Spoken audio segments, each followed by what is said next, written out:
उम्मीद वक्फ पोर्टल के संबंध में एक दिवसीय कार्यशाला जिला अल्पसंख्यक अधिकारी निधि सिंह की अध्यक्षता में संपन्न। वक्फ संपत्तियों की जानकारी अपलोड करना अनिवार्य।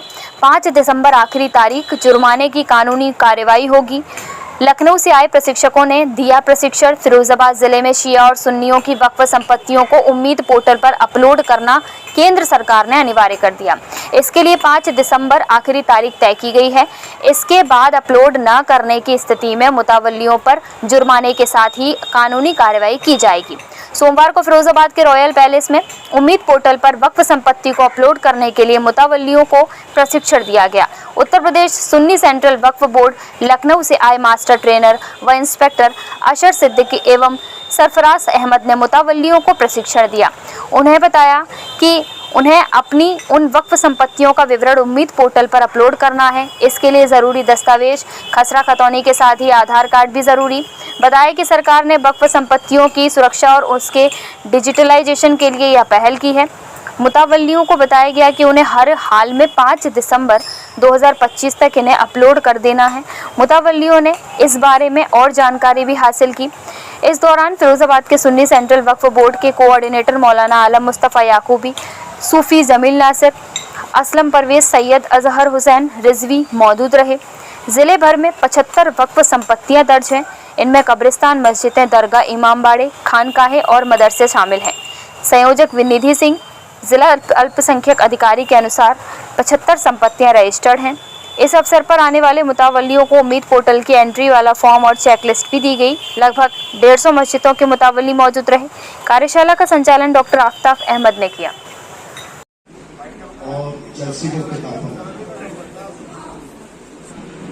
पोर्टल क्या है, पोर्टल उम्मीद क्या है, सेंटर जो वक्फ बोर्ड बने हुए हैं स्टेट वाइज उसमें रजिस्टर्ड है। हर जिले में, हर सूबे में और मुल्क में कितनी औकाफ हैं और उन औकाफ का रजिस्ट्रेशन किस नौइयत का है, अगर रजिस्टर्ड है तो उसकी नौइयत क्या है, और अगर नहीं है तो अब हमें क्या करना है। मैं सिर्फ अपने जिले पर बात करूंगा। हमारे जिले की जो हसासियत है वो बहुत ज्यादा है। हमारे जिले में 287 मसाजिद, सिर्फ मस्जिद पर बात कर रहा हूं, और हमने आज खुसूसी तौर पर मसाजिद के लोगों को ही मदऊ किया है। 287 मसाजिद में सिर्फ 65 मस्जिदें रजिस्टर्ड हैं। अब हमें रजिस्टर्ड करना है। कानून अभी तक जो था वो ये था कि वक्फ बाय यूजर, कि अगर कोई मस्जिद बन रही है और वहां नमाज हो रही है तो वो वक्फ मानी जाती है। अब नए कानून में अमेंडमेंट हुआ और उस अमेंडमेंट में यह है कि आपको अब वक्फ डीड करना पड़ेगी, रजिस्ट्री करना पड़ेगी। अगर किसी वक्फ प्रॉपर्टीज की आमदनी है दुकान की शक्ल में, कॉम्प्लेक्स की शक्ल में, मकानात की शक्ल में, किराएदारी की शक्ल में, वो किराएदारी और वो दुकान, उसके अलग अलग एग्रीमेंट दुकानदार और उस कमेटी के मुतवल्ली के दरमियान वो अपलोड होंगे। एक एक दुकान का किराया और उसका एक एक का एग्रीमेंट। तो जिन मसाजिद की आमदनी है उनको काम बहुत करना है। तरह का इख्तिलाफ है तो उस इख्तिलाफ को ख़त्म करके और अपनी आपस के गौर और फिक्र करके अपनी एक कमेटी बनाई जाए और उसको मुंदरज करवाया जाए। ये सबसे पहली बुनियादी चीज़ है।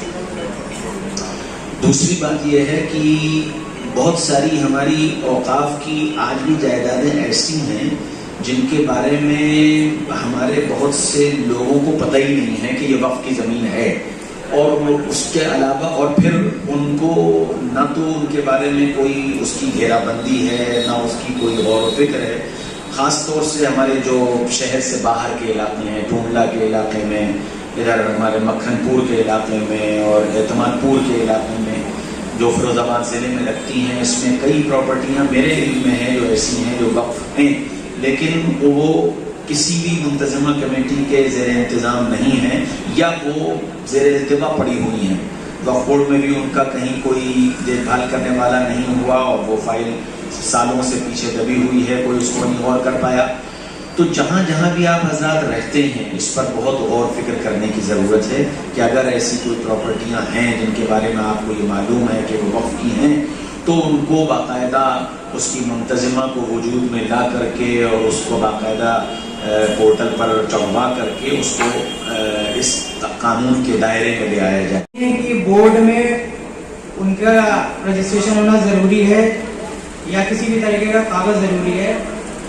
सिर्फ वो अगर वो देख रहे हैं मस्जिद में, मतलब कार्य कर रहे हैं वहाँ पे, मस्जिद की देखरेख कर रहे हैं, वो भी कोऑर्डिनेटर्स जो ज़िले में बनाए गए हैं उनसे कांटेक्ट करके कैसे क्या होगा वो समझ लें और उसको अपलोड करा दें। क्योंकि अभी आप अपने रजिस्ट्रेशन के लिए अगर बोर्ड में जाएंगे तो वो एक टाइम पीरियड है, वो टाइम लगता है, वो अभी पॉसिबल नहीं है कि फौरन उनको जो है उनका रजिस्ट्रेशन किया जाए और उनकी कमेटी बनाई जाए। तो इस वजह से ये पोर्टल में ऑप्शन है कि जो लोग देख रहे हैं, जो कब्जे में है जिनके, वो लोग भी चढ़ा सकते हैं। तो उम्मीद है कि इंशाल्लाह आप लोग इस जो वर्कशॉप हुआ है इसके उसमें इंशाल्लाह आप लोग काम करेंगे और अपनी जिम्मेदारियों को निभाएंगे। और एक चीज़ ये समझाना है कि ये कोई गलत उसमें नेगेटिव उसमें मत लीजिएगा कि जो है कुछ हमारी प्रॉपर्टी को ये हो जाएगा वो हो जाएगा, ऐसा कुछ नहीं है। इंशाल्लाह हमारी प्रॉपर्टी जो भी पोर्टल पे चढ़ेंगी वो सब एक मजबूत उस पर हो जाएंगी। तो ज़्यादा हम थोड़ा सा बोलने में इतना कमज़ोर हैं, आप लोग के सामने इतना बोल नहीं पा रहे हैं, लेकिन फिर भी बस जो मोटी मोटी बातें हैं वो अल्हम्दुलिल्लाह आपको याकूब साहब ने समझा दी हैं। एक उम्मीद वक्फ पोर्टल बनाया है जिसमें वक्फ प्रॉपर्टीज़, कब्रिस्तान, मसाजिद और दरगाहें, ईदगाहें, इन जो वक्फ में ऑलरेडी रजिस्टर्ड हैं यूपी सुन्नी सेंट्रल वक्फ बोर्ड में या शिया वक्फ बोर्ड में, उन तमाम लोगों को अपनी प्रॉपर्टीज़ के कागजात को उम्मीद पोर्टल पर अपलोड करना है 5 दिसंबर 2025 तक। इसके लिए ये वर्कशॉप रखी गई है। इस वर्कशॉप के अंदर अवेयरनेस लाने के लिए हमने मसाजिद के मुतवल्लियों को फर्स्ट मरहले में बुलाया है।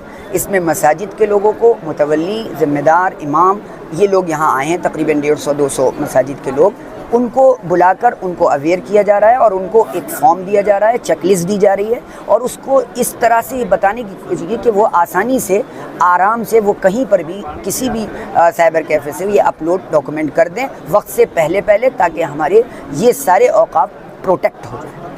हेल्पलाइन नंबर भी जारी, हम अभी इस सिलसिले में हेल्पलाइन नंबर, हमारा जो कोऑर्डिनेटर हैं हमारे, उनके लिए एक व्हाट्सएप ग्रुप हम लोग बना रहे हैं। उस व्हाट्सएप ग्रुप पर हम अपडेट करते रहेंगे। मकसद है और क्या मैसेज देना चाहेंगे वक्फ वालों के लिए, किस तरह की आसानियों की? जैसा कि आप सभी लोगों को पता है, गवर्नमेंट ऑफ इंडिया एक पोर्टल ला रही है उम्मीद करके, unified management of state of Waqf properties, जिससे कि वक्फ प्रॉपर्टीज़ का बेटर मैनेजमेंट हो सके और उसमें एक ट्रांसपेरेंसी की जो हम बात करते हैं, पारदर्शिता की बात करते हैं, वो आ सके। आप यूपी भूलेख पोर्टल देखिए, आप वहाँ पे किसी का भी खसरा खतौनी डालिए, गूगल मैप पे सारा आप अपना घर भी देख सकते हैं, लोकेट कर सकते हैं, शायद आप लोगों ने यूज़ किया है। वक्फ में ऐसी कोई सुविधा नहीं थी और इस वजह से जैसे बहुत सारी परेशानियाँ होती थी, किसी ने किसी को रेंट पे दे रखा है, उसने कब्ज़ा कर लिया है और फिर उसके बाद वो सारे केसेस हमारे पास आते हैं, तहसीलों में जाते हैं, रेवेन्यू रिकॉर्ड्स को कभी मेंटेन नहीं किया गया है, तो वो भी एक समस्या रही है हमेशा से, इसलिए भी इस पोर्टल का आना ज़रूरी है। तो कुल मिलाकर के बात इतनी सी है कि ट्रांसपेरेंसी की बात है। इसमें जो भी डॉक्यूमेंट्स हैं, बहुत सारे डॉक्यूमेंट्स की डिमांड है, काफ़ी लंबा चौड़ा फॉर्म है जिसमें काफ़ी सारे डॉक्यूमेंट्स मांगे गए हैं, आधार, पैन, कुछ बेसिक डिटेल्स, वक्फ की डीड होगी, तो ये सारी चीज़ें उनको अपलोड करनी होंगी। एक बेसिक साइज़ 10 MB 2 MB जो भी उसमें कैप्चर करना हो उस तरीके से, ताकि जो एक प्रॉपर मैनेजमेंट हो सके और इससे जो मुस्लिम समाज का उद्धार हो सके। बिकॉज जो वक्फ प्रॉपर्टीज़ बनाई गई थी वो बेसिकली चीज़ कहीं पे कभी वक्फ पे गवर्नमेंट का भी कब्ज़ा होने लगता है या फिर उस तरीके से भी चीज़ें आ जाती हैं, तो वो सब ना हो, इसी वजह से ये पोर्टल आ रहा है। और मैं अनुरोध सबसे यही करूँगी कि जितने भी यहाँ पे मुतवल्लीज़ हैं वो अपना डॉक्यूमेंट्स प्रॉपरली अपलोड करें। टाइम अभी बहुत है, अगर हम अभी से लग जाएंगे तो कोई प्रॉब्लम नहीं होने वाली है, समय लगेगा इस अभी तो इसमें 5 दिसंबर की रखी है लास्ट डेट अपलोड करने की। जैसे इसमें 3 वो बनाए गए हैं, मेकर, चेकर और अप्रूवर। तो मेकर में ये सारे जो डिस्ट्रिक्ट कोऑर्डिनेटर्स बनाए गए हैं, इन लोगों का काम है पोर्टल पे डेटा को फीड कराना, जो भी इनके डॉक्यूमेंट्स हैं। उसके बाद इसको चेक किया जाएगा डिस्ट्रिक्ट अथॉरिटी द्वारा। अभी वो नॉमिनेट नहीं हुई है, प्रोबेबली वो डिस्ट्रिक्ट माइनॉरिटी ऑफिसर ही होगा, लेकिन अभी हम इस बारे में कुछ स्पष्ट जानकारी नहीं दे सकते। उसके बाद अप्रूवर होगा, जो शायद वक्फ बोर्ड से ही नामित करेंगे। वक्फ से संबंधित लोगों को विभाग किस तरह से अवेयरनेस कर रहा है? वक्फ से संबंधित लोगों से अब जो भी, जैसे हमारी तरफ से अगर कोई भी चीज़ नहीं आती है, वक्फ संशोधन बिल जैसे आया तो उसके लिए भी डीएम साहब ने भी बैठक रखी थी ताकि लोगों में ज़्यादा से ज़्यादा जानकारी हो सके। मुझे याद है 2 बैठकें हुई थी, एक तो कलेक्ट्रेट में भी हुई थी, सारे मुतवल्लीस को भी बुला करके एडीएम सर ने स्वयं बैठक ली थी, और एक बैठक में डीएम साहब और एसएसपी साहब स्वयं आए थे। तो इस तरीके से जन जागरूकता फैलाई जाती है ताकि कोई भी जो एक अफवाह फैल रही है कि हाँ सरकार कब्जा करना चाहती है, एक मीडिया का भी इसमें एक बहुत बड़ा रोल है कि आप किस तरीके से किस चीज़ को पोर्ट्रे कर रहे हैं। ये जैसे एक भूलेख पोर्टल है प्रॉपर्टी मैनेजमेंट के लिए, लैंड रिकॉर्ड्स को मैनेज करने के लिए, वैसे वक्फ पोर्टल है। आगे जाके लैंड की ही प्रॉब्लम्स हैं सारी इंडिया में हमारे, आगे जाके पॉपुलेशन बढ़ रही है, लैंड की प्रॉब्लम्स और बढ़ेंगी, कब्जे होंगे। इस प्रॉब्लम को सॉल्व करने के लिए ये पोर्टल लाया जा रहा है।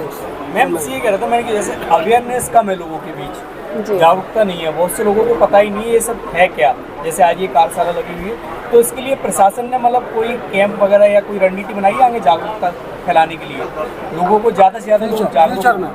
अभी तो ऐसा कोई कैंप का हम डेट आपको नहीं बता सकते, लेकिन जैसे मैंने बताया कि 4 डिस्ट्रिक्ट कोऑर्डिनेटर्स भी हैं, बाकी हमारे मौलाना साहब हैं जो मतलब हेड हैं डिस्ट्रिक्ट के, जो पूरा देख रहे हैं। बाकी ये डॉक्टर आफ्ताब भी हैं, ये भी काफ़ी एक्टिव रहते हैं और हमारी जगह जगह पर मदद भी करते हैं।